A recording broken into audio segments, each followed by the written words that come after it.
Hello friends, welcome to my YouTube channel. प्यारे बच्चों, आज के इस वीडियो में आप सभी लोगों को क्लास 12 जीव विज्ञान का मॉडल पेपर जी प्यारे बच्चों, क्लास 12 जीव विज्ञान का मॉडल पेपर आपको 348 कोड जीओ का वायरल हो चुका है। वायरल पेपर वायरल कोड के लेकर आए हैं प्यारे बच्चों। ये जितने भी इंपॉर्टेंट सभी के सभी इंपॉर्टेंट प्यारे बच्चों इंपॉर्टेंट और सभी क्वेश्चन के आंसर को मैं सहित बताऊँगा। मतलब जितने भी प्रश्न इस पेपर में दिए गए हैं, जितने भी पेपर में प्रश्न आते हैं उसको मैं हल सहित बताने वाला हूँ। जीव विज्ञान बायोलॉजी बहुत ही इंपॉर्टेंट वायरल पेपर आपके समक्ष लेकर आ चुका हूँ प्यारे बच्चों। 348 कोड जीओ का है, आप लोग रट लीजिएगा प्यारे बच्चों। 100% गारंटी की बोर्ड परीक्षा 2025 में आपको ऐसे ही क्वेश्चन ऐसे ही पेपर आपको देखने को मिलेगा। ये बहुत ही इंपॉर्टेंट क्वेश्चन है। और यहाँ पर देखिए प्यारे बच्चों, अगर आप इसको तैयार कर लेते हैं मतलब पूर्णांक 70 नंबर जो आपका होता है क्लियर हो जाएगा प्यारे बच्चों। एक एक क्वेश्चन का आपको आंसर के साथ लेकर आया हूँ। और जितने भी क्वेश्चन हर साल कहीं ना कहीं की बोर्ड परीक्षा में पूछे गए हैं और ये बहुत ही ज़्यादा इंपॉर्टेंट क्वेश्चन है प्यारे बच्चों। आइए देखते हैं, आपको कुछ समय कुछ निर्देशांक दिए गए हैं। 3 घंटे 15 मिनट जैसा कि हर प्रश्न पत्र में रहता है। 3 घंटे आपको मिलेंगे, 15 मिनट आपको प्रश्न पढ़ने के लिए रहता है। नोट प्रारंभ के देखिए वही चीज़ें जो हमने आपको बताया कि 15 मिनट प्रश्न पत्र पढ़ने के लिए है। निर्देश पहला, सभी प्रश्न अनिवार्य है।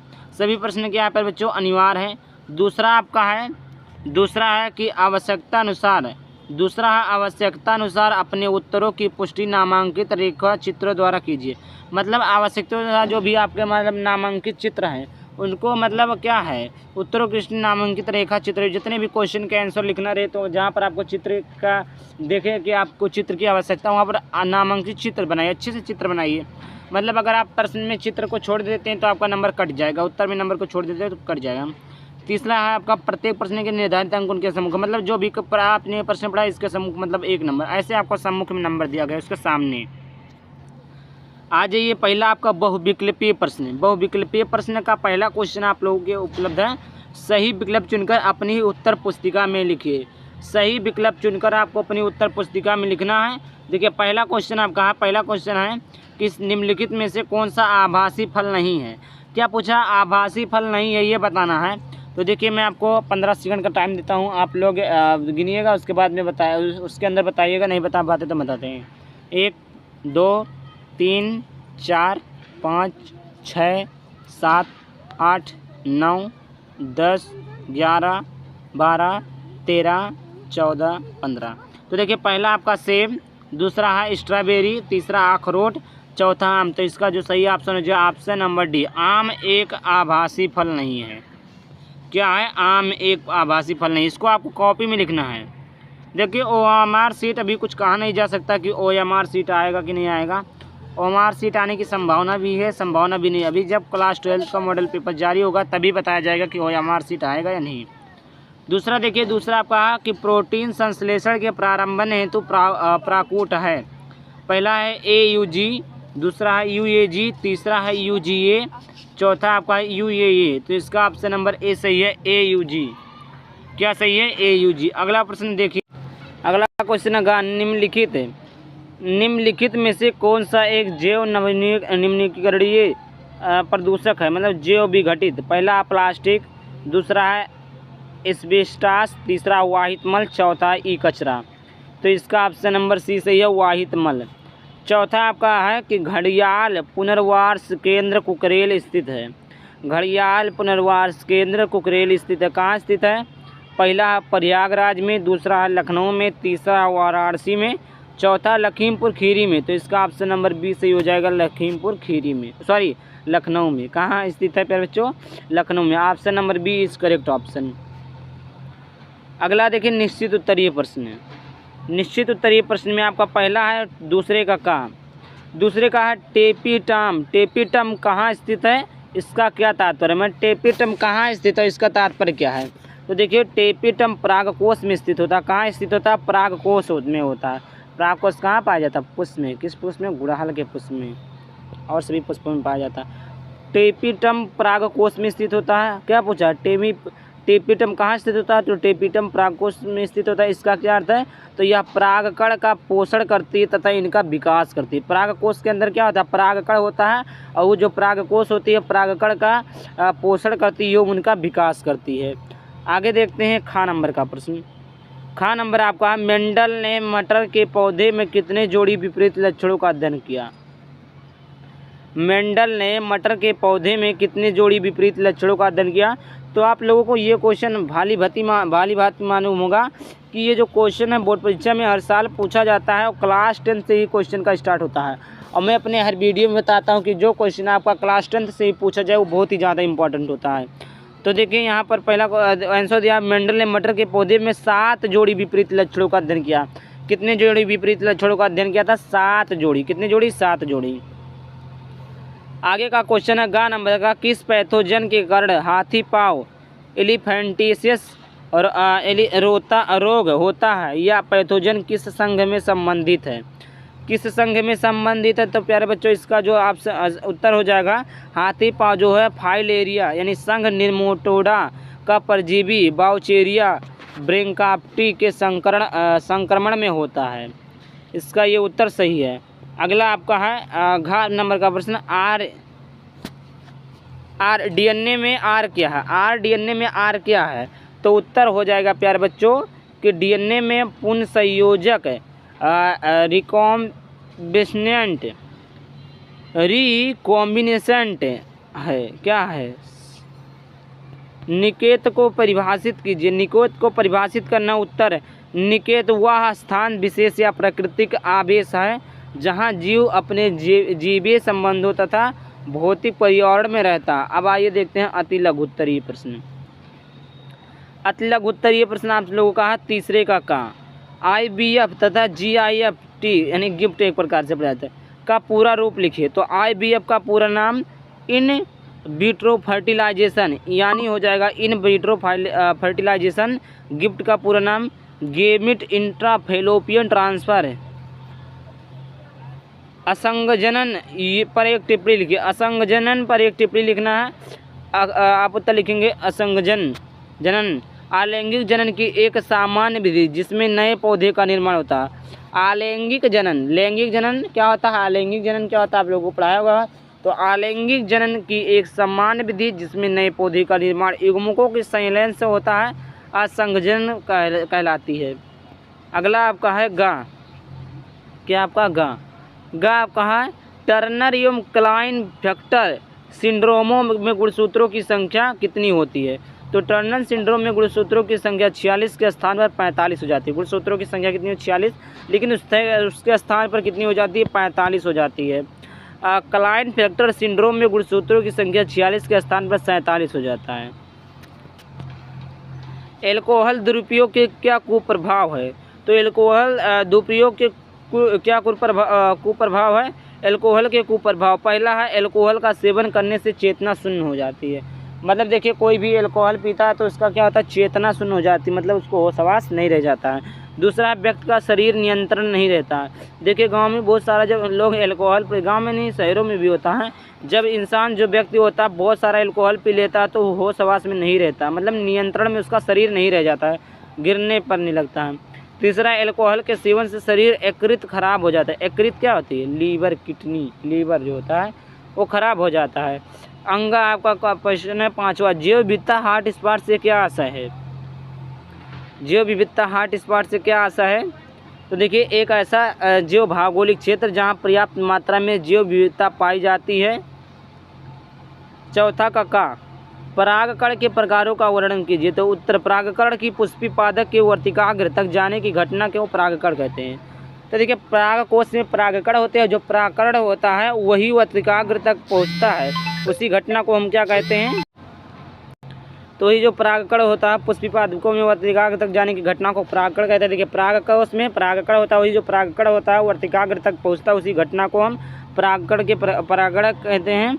और देखिए परागकण की मुख्य 2 प्रकार की होती है, स्वपरागण, परपरागण। स्व मीन्स देखिए स्व मीन्स स्वयं, पर मीन्स किसी दूसरे। तो ये स्वपरागण सेल्फ पोलिनेशन, सेल्फ मीन्स स्वयं। तो देखिए स्वयं से कुछ होगा, स्वयं से मतलब क्या होगा कि स्वयं से परागण करता हुआ। देखिए जब परागण एक ही पादप पे एक ही पुष्प में दूसरे या एक ही पुष्प के परागकण वर्तिकाग्र तक पहुँचते, इस घटना को स्वपरागण कहा जाता है। अर्थात जो जो आपका देखिए जो आपका गुड़हल का फूल होता है उसमें देखिए जो स्वपरागण, क्यों? क्योंकि इसमें जो मेल फीमेल दोनों एक ही में होते हैं, अर्थात एक ही फूल में स्वपरागण होता है। पर परागण क्या होता है? पर परागण में किसी दूसरे से करते, जैसे ह्यूमन जो मनुष्य हो गए वो अपना स्वयं नहीं, एक वुमेन रहती है, क्या होता है, एक वुमेन रहते हैं, एक मैन रहते हैं, तो दोनों के मेल से ही क्या बनता है? सेल्फ रिप्रोडक्शन सिस्टम के आधार से परागकण मतलब होता है, इसी प्रकार कुछ होता है। स्वपरागण मतलब स्वयं से, पर परागण में दूसरों से। जैसे गेहूँ समझ लीजिए, जो गेहूँ बोया जाता है वो जब हवा चलती तो हिल कर होती है, तो जब हिलती है तो दोनों से क्या होता है? पर परागण की क्रिया होती है। तो स्वपरागण जो स्वयं से करने, गुड़हल स्वयं से करता है। यहाँ पर देखिए ऐसा लिखा है, जो स्वयुग्मन सजात पुष्पी परागण, ये दो प्रकार के होते हैं।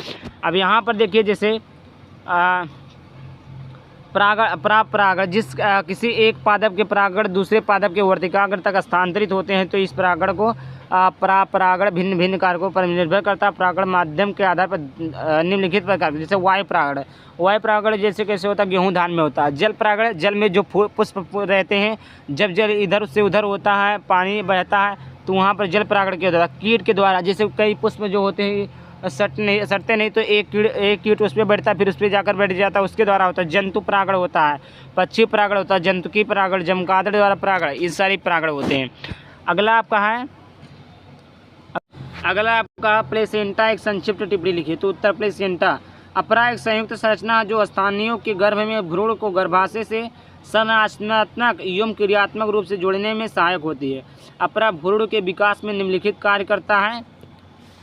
जैसे देखिए यहाँ पर भ्रूण का पोषण, श्वसन, उत्सर्जन, हार्मोन्स का स्रावण, अपरूढ़ प्रभाविता तथा सप्रभाविता में विभेद स्पष्ट कीजिए। उत्तर, अपूर्ण प्रभाविता तथा सप्रभाविता में विभेद। अपूर्ण प्रभाविता क्या है? संतति दो जनकों में मिलती जुलती नहीं होती है तथा नई तीसरी लक्षण उत्पन्न होता है जो दोनों जनकों में मिलता जुलता तथा इनके बीच का सा होता है, इसे अपूर्ण प्रभाविता कहते हैं। सप्रभाविता क्या होता है? जब किसी कारक या जीन के युग्म विकल्पी में कोई भी कारक प्रभावी या अप्रभावी ना होकर मिश्रित रूप से प्रभाव डालते हैं, तो इसे सहप्रभाविता कहते हैं। अब देखिए आगे क्या है, जैव विविधता के महत्व को समझाइए। जैव विविधता के महत्व को समझाइए। तो जैव विविधता जीवों का मिश्रण है। जैव विविधता क्या होता है? जीवों, इसमें जीवों का मिश्रण होता है। किसी स्थान की जैव विविधता में अनेक प्रकार की प्रजातियां के पौधे जैसे जीव, जंतु, सूक्ष्म जीव आदि पाए जाते हैं। जितने जीव उतनी भी भिन्नताएं एवं उतने ही अनेक अनुवांशिक लक्षण होते हैं। जैव विविधता पारिस्थितिकी का खाद्य जाल निर्मित करता है।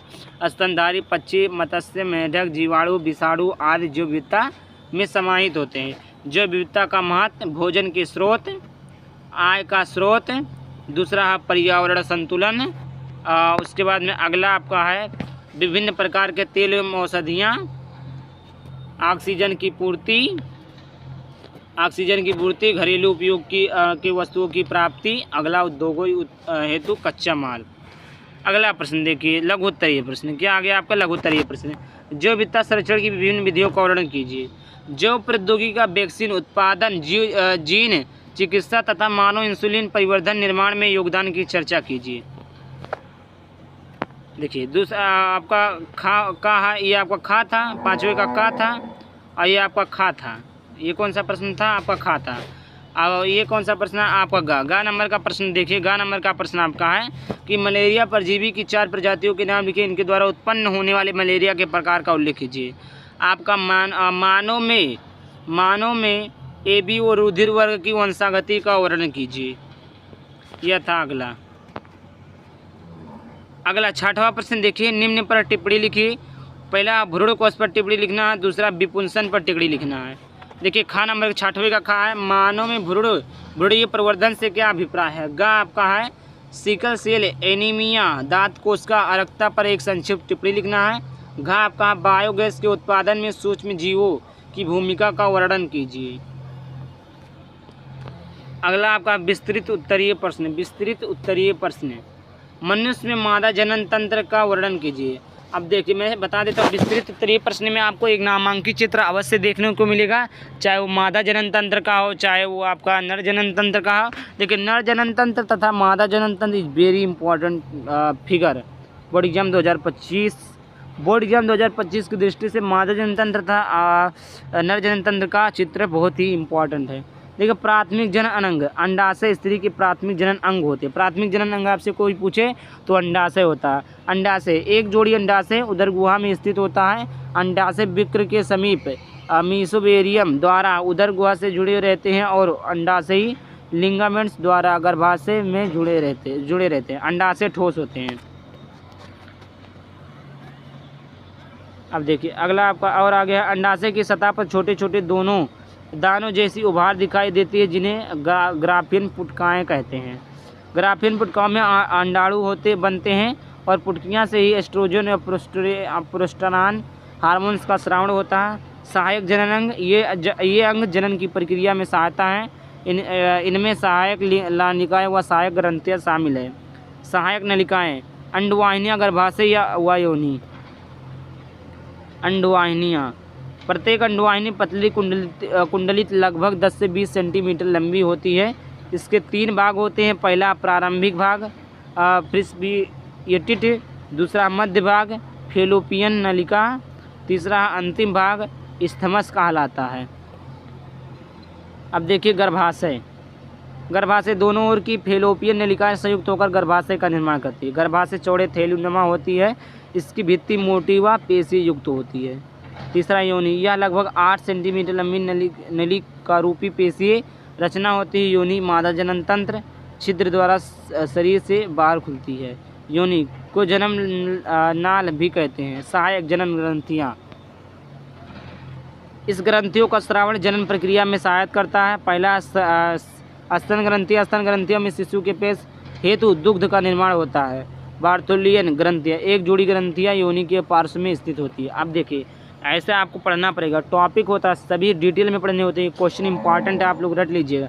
अथवा पुष्पी पादप में निषेचन पश्च घटनाओं की व्याख्या कीजिए। वह 8वां है आपका वंशागति के गुणसूत्र सिद्धांत का वर्णन कीजिए। 8वां है औद्योगिक उत्पादों के संश्लेषण में सूक्ष्म जीवों की भूमिका का वर्णन कीजिए।